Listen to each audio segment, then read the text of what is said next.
US ഉപരോധം പിൻവലിച്ചതിന് പിന്നാലെ Hormuz കടലിടുക്ക് അടച്ച ഇറാൻ സൈന്യം വെടിയുതിർത്തത് ഇന്ത്യൻ കപ്പലുകൾക്ക് നേരെ. ഇന്ത്യൻ പതാകയേന്ത്യ 2 കപ്പലുകൾക്ക് നേരെയാണ് ഇറാനിയൻ ഗൺബോട്ടുകൾ വെടിയുതിർത്തത്. വെടിവയ്പിൽ ആർക്കും പരിക്കേറ്റിട്ടില്ല എന്നും കപ്പലുകൾക്ക് കേടുപാടുകൾ സംഭവിച്ചിട്ടില്ല എന്നുമാണ് റിപ്പോർട്ട്. ഒമാന്റെ വടക്ക് കിഴക്കുള്ള കപ്പൽ ചാലിലാണ് കപ്പലുകൾക്ക് നേരെ വെടിവയ്പുണ്ടായത്. തുടർന്ന് കപ്പലുകൾക്ക് തിരിച്ചു പോകേണ്ടി വന്നു. ഇറാഖിൽ നിന്നുള്ള 2 ദശലക്ഷം ബാരൽ എണ്ണയുമായി പോകുകയായിരുന്ന എണ്ണക്കപ്പൽ അടക്കമുള്ളവയ്ക്ക് നേരെയാണ് ഒമാൻ ഉൾക്കടലിൽ വെച്ച് ആക്രമണമുണ്ടായത്. ജഗ് അർണവ്, സൻമാർ ഹെറാൾഡ് എന്നീ കപ്പലുകൾക്ക് നേരെയായിരുന്നു ആക്രമണം. സംഭവത്തിന് പിന്നാലെ കേന്ദ്ര സർക്കാർ ഡൽഹിയിലെ ഇറാനിയൻ അംബാസഡറെ വിളിച്ചുവരുത്തി പ്രതിഷേധവും അറിയിച്ചു. കടലിടുക്കിലെ സ്വാതന്ത്ര്യവും തടസ്സമില്ലാത്തതുമായ കപ്പൽ ഗതാഗതത്തിന് വേണ്ടിയാണ് ഇന്ത്യ നിലകൊള്ളുന്നത് എന്ന് വിദേശകാര്യ മന്ത്രാലയം വ്യക്തമാക്കി.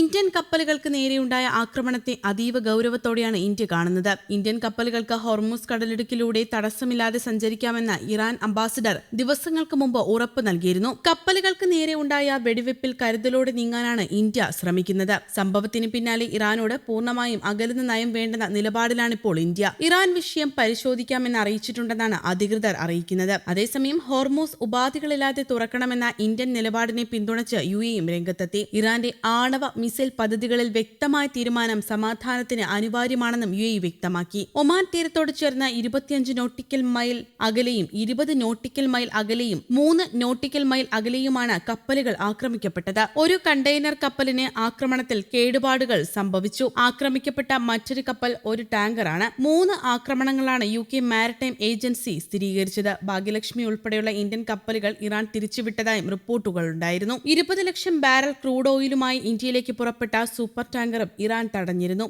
സംഭവത്തെ തുടർന്ന് ഇറാൻ അംബാസഡറെ വിദേശകാര്യ മന്ത്രാലയം വിളിച്ചു വരുത്തിയിരുന്നു. ഇറാനിലെ തുറമുഖങ്ങൾക്ക് എതിരെയുള്ള നാവിക ഉപരോധം പൂർണ്ണ തോതിൽ തുടരുമെന്ന അമേരിക്കൻ പ്രസിഡന്റ് ഡൊണാൾഡ് ട്രംപിന്റെ പ്രഖ്യാപനമാണ് സ്ഥിതിഗതികൾ വീണ്ടും വഷളാക്കിയത്. ഇതോടെ കടലിടുക്ക് തുറന്നു കൊടുക്കാനുള്ള മുൻ തീരുമാനം ഇറാൻ പിൻവലിക്കുകയും നിയന്ത്രണങ്ങൾ പുനഃസ്ഥാപിക്കുകയും ചെയ്തു. ചർച്ചകളിൽ നൽകിയ വാഗ്ദാനങ്ങൾ പാലിക്കുന്നതിൽ അമേരിക്ക പരാജയപ്പെട്ടുവെന്നാരോപിച്ചാണ് ഇറാന്റെ ഈ പ്രത്യാക്രമണം. എന്നാൽ ഇന്നലെ നടന്ന വെടിവെപ്പിനിടയിലും ദേശ് ഗരിമ എന്ന ഇന്ത്യൻ കപ്പൽ ഹോർമൂസ് കടന്നിരുന്നു. ഇന്ത്യൻ ഇറാൻ ബന്ധം ശക്തമെന്നും വിഷയം പരിഹരിക്കുമെന്നാണ് ഇറാൻ വ്യക്തമാക്കുന്നത്. മുന്നറിയിപ്പൊന്നും നൽകാതെയാണ് വെടിവെപ്പെന്ന് UK മാരിടൈം ഏജൻസി വിമർശിച്ചു. ലബനനിലെ വെടിനിർത്തലിന് അനുസൃതമായി നിശ്ചിത റൂട്ടിലൂടെയുള്ള യാത്ര അനുവദനീയമാണെന്നാണ് ഇറാൻ വിദേശകാര്യമന്ത്രി അബ്ബാസ് അരാഗ്ചി നേരത്തെ പറഞ്ഞിരുന്നത്. ഇതിനു മറുപടിയായാണ് ഇറാനുമായുള്ള ഇടപാടുകൾ പൂർത്തിയാകുന്നതുവരെ കടലിടുക്കിലെ നാവിക ഉപരോധം നിലനിൽക്കുമെന്ന് US പ്രസിഡന്റ് ട്രംപ് വ്യക്തമാക്കിയത്. കരാറിലെത്തിയില്ല എങ്കിൽ US വീണ്ടും ബോംബുകൾ വർഷിക്കാൻ തുടങ്ങിയേക്കുമെന്നും ട്രംപ് പറഞ്ഞിരുന്നു. ഇതിന് പിന്നാലെയാണ് ഹോർമൂസിലൂടെയുള്ള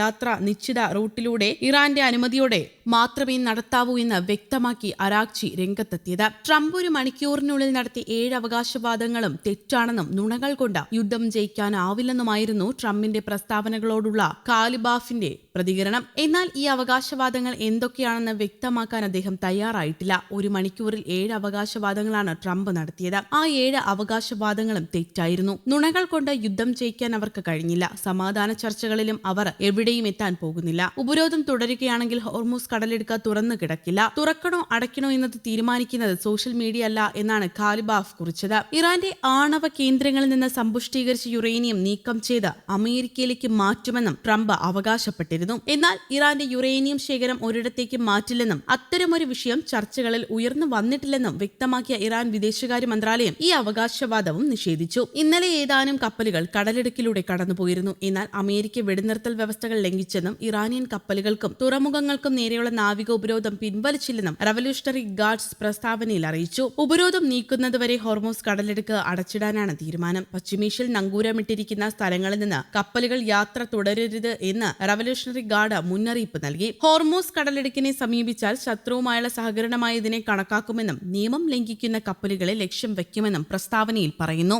ന്യൂസ് ഡെസ്ക് കേരള കൗമുദി.